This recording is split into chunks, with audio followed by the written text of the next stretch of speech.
How to turn off comments on Facebook. Hello everyone, and in this video I will tell you how easy it is to disable comments on the application Facebook. Everything is very simple, you just need to follow me step by step to avoid any mistakes. If you have a post where you want to disable comments, to do this you need to repeat me and the following. First, go to the application Facebook and being on your post make it public. Click in three dots next to it, then the line edit post, and next to the nick click on friends and choose public if the post was not publicly available.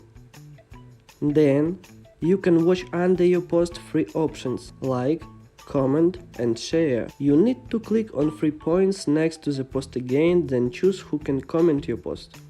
And now you can choose who can comment on your post. It can be all the people who see it, your friends and subscribers, only your friends or the people chosen by you. If you don't want people to comment on your video, choose the last item, profiles and pages mention you, and then your post will not be able to comment until you want to. That's it.